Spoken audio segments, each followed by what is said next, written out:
A group of teens were used to attending school, living separately and in harmony with social media and their friends, when their lives weren't as heavily affected by the world around. But all that changed when quarantine started. This is Teenish, a podcast to inform you on what's going on in the world and how it affects Savannah youth. A podcast for you, by youth. We will be continuing our discussion on the juvenile justice system. Today we will be interviewing a couple of people about what happens to youth once they enter the system. Hello, I'm doing a interview with Judge Thomas Cole from the Chatham County Juvenile Court. Hello, Marcus. How are you today? I'm doing good today on this fine Friday afternoon. So the first question is, can you give us a little background information about yourself, including where you are originally from, where you attended school, and how you rose to be a judge here at Chatham County Juvenile Court? Okay. I was actually born in Ohio. My family moved around a lot for jobs, but that was kind of neat because it gave me an opportunity to meet lots of different people from different backgrounds, different cultures. I attended college at George Washington University in Washington, D.C. I then worked for the government for a couple of years in D.C., and then I went to law school at University of Georgia. After law school, I moved down here to Savannah and practiced for 22 years. And then I started sitting as a part-time judge, and I was a part-time judge in Thunderbolt and Fort Wentworth. I also filled in Superior Court here in Juvenile Court and in Recorder's Court in Savannah. And 5 years ago, I was appointed as a full-time judge out here in Juvenile Court. Do you ever see bias in your courtroom? And if so, where do you see it at? You know, bias is always something that is lurking in any justice system. I think one thing that I really like about juvenile court is that the judges, the DAs, the public defenders, the court staff, everybody is really committed to a mission of helping kids. And I think that alleviates a lot of potential tendencies for bias because everybody's trying to work to help each of the kids that come before us. And so I check myself and make sure that as I look at a child, would I do something differently if he were a different race or a different sex or had a different sexual orientation or had a fancier lawyer or a different lawyer? Is this the same outcome that this child would receive? The last thing we do, and it's important as well, is we collect data. So we keep a record with each case of what happened, and we check it by race and sex to see statistically is there bias so that we can continue to check ourselves. Yeah, I agree with you, but with the fact that, people should be treated fair no matter what race they are, what sex they are. Like, it's all about equality.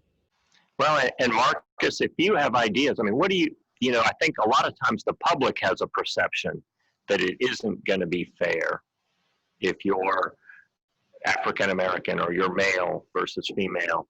Do you have any thoughts on what might make it, as a judge, what might make people feel more comfortable that they will be treated fairly? You could start out by saying maybe you done this crime and we're trying to help you out like we helped others out. I work really hard to make sure that people feel that they've been heard when they come to court. Because even if somebody's done something wrong, the fact that they can actually have their say or have someone stop and listen to them, I think makes a big difference in how they feel about how the system treated them. So I think your idea is really good. Thank you. Oh, so has your opinion changed based on when you find out more about the case?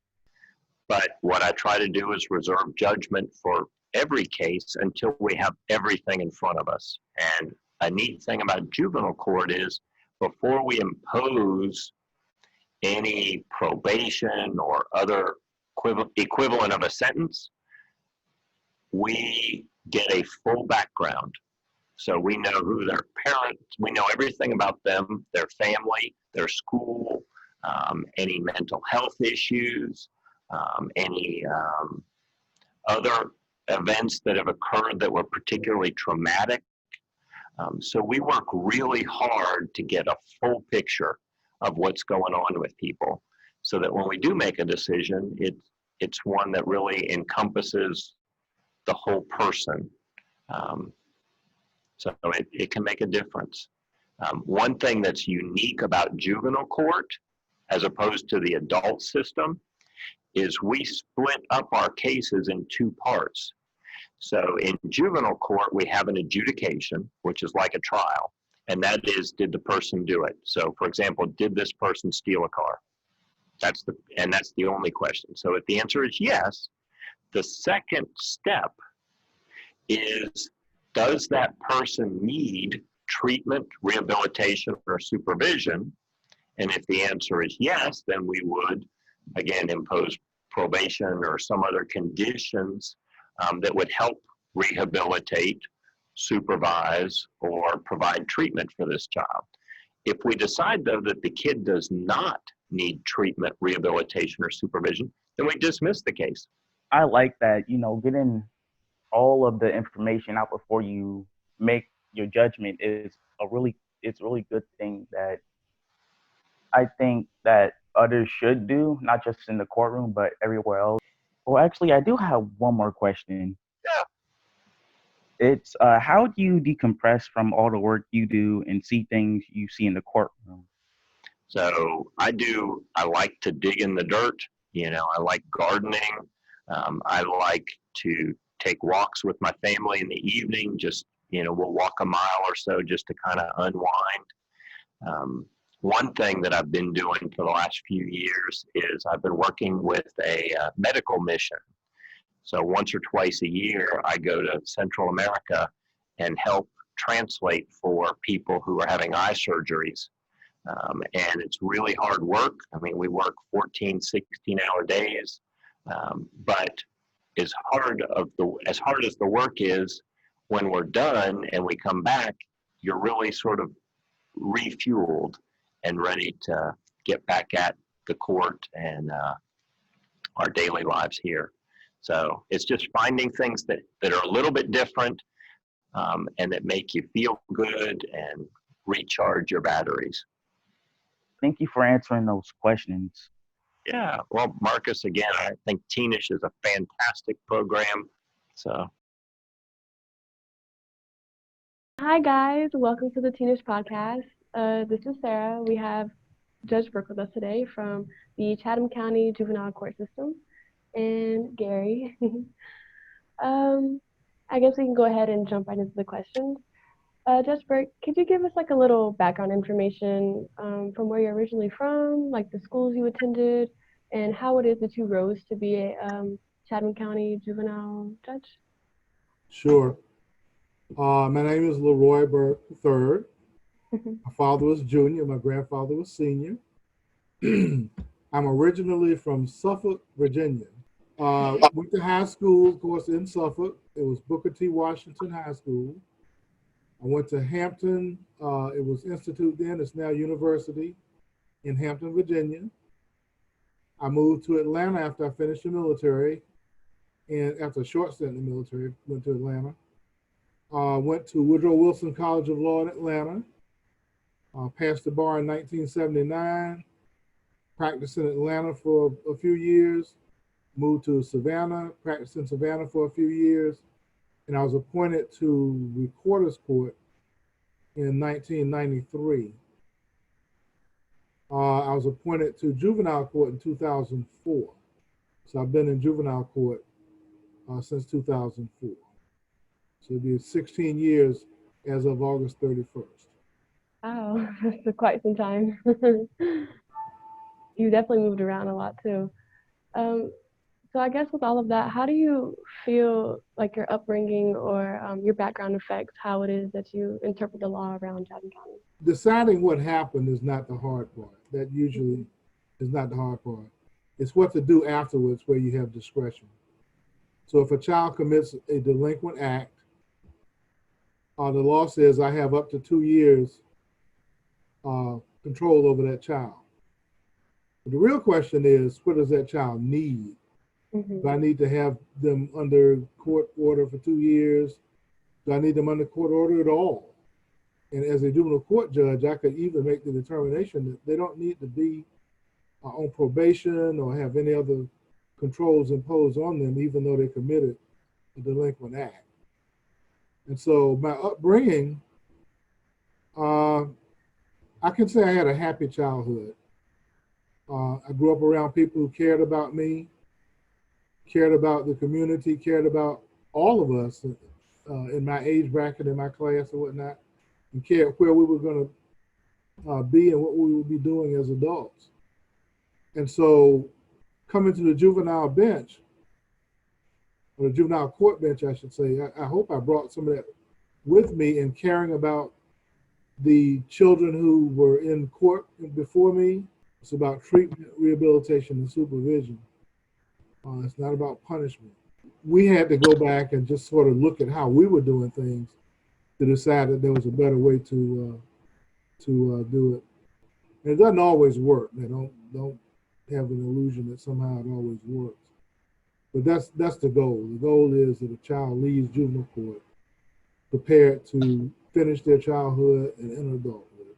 I've seen this post where it says something along the lines of, when you lock people up like animals, that's how they're going to behave. When it comes to especially youth in the juvenile justice system, you as a judge, what do you think the possibilities are of the focus being on more rehabilitating kids and helping them? You have to look at what the child did, then you have to look at what who the child is. And so everybody that commits a delinquent act, no matter what it is does not have a criminal mind. A lot of children are high need and low risk. A lot of children are high risk and low need. Then you have high need, high risk, and low need, low risk. So an example of a high risk, low need child is a child who clinically is a sociopath. And that's part of what training for professionals will help them overcome.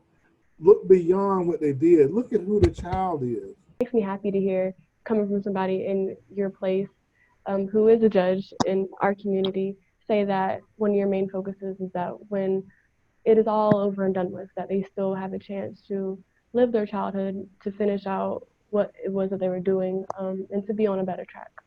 Like, you personally, could you speak on any underlying trends that you see causing youth to appear before you in court? I can talk about some common traits. A lot of children that come before me in court use marijuana. That seems to be a rite of passage too.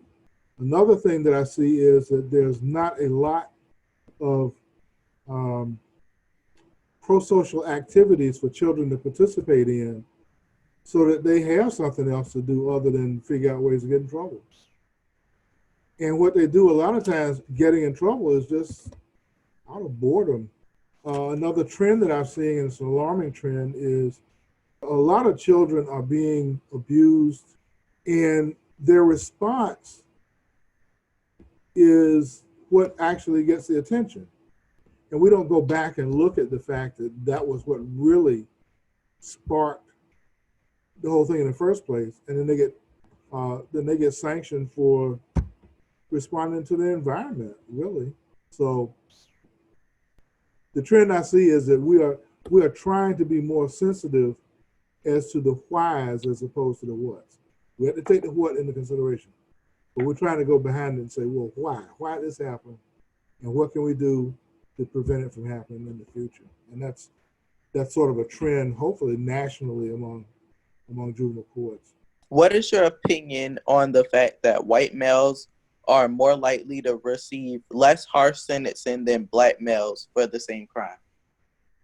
There's some racial attitudes within the country that have been here since the establishment of the country.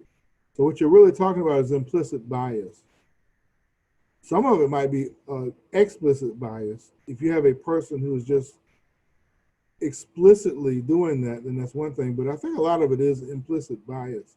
If you don't know what happened then, you won't know what's happening now. And so history is important. The whole notion of slavery was as chattel slavery was replaced with institutional slavery. Institutional slavery has to do with mass incarceration and that type of thing. And it served a purpose back when it first started for free labor. And so those persons formerly enslaved were now incarcerated for minor offenses for up to a year, during which time they couldn't bail themselves out or pay the fines.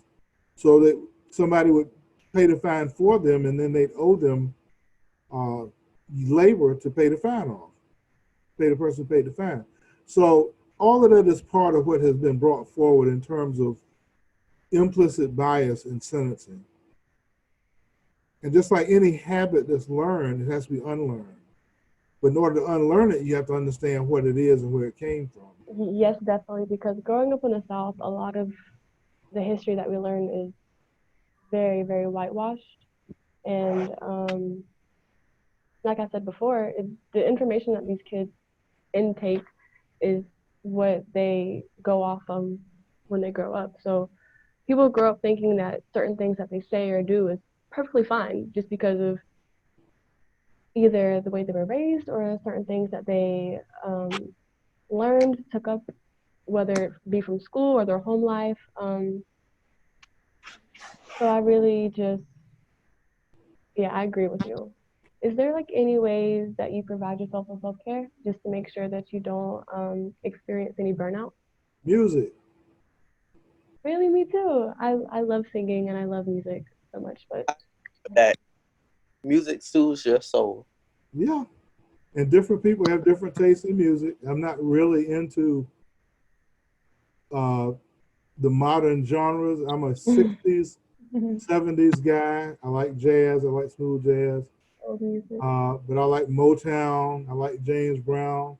I like Mhm. Jimi Hendrix. I like Talking Heads. I like Aerosmith. I like all kinds of stuff. The coolest thing you can do is go to a live concert. I really want to do that. That sounds like so much fun. Me too. You never been to a live concert? No. Oh my goodness. You can become so biased with like the things that you see, like, oh, he's a judge, like he probably does this and this and this, but it's so cool just to sit down with somebody because people forget that we're all just human at the end of the day, and like we're all just trying to survive out here. So just hearing your thoughts and your like feelings on certain things just gives insight, I guess, and a different perspective. So thank you. All right, I'm going to leave you with something then. Gotta write it down. Oh, it's music. Okay. Yeah. Yeah, I like that. Thanks for listening. This is a podcast for youth by youth. We're small now, but can always get bigger. If you're interested in joining, giving us a moment of joy, or have a topic you want us to discuss, please contact us at the email below. Join us next time where we will continue our topic on the juvenile justice system. Hold on.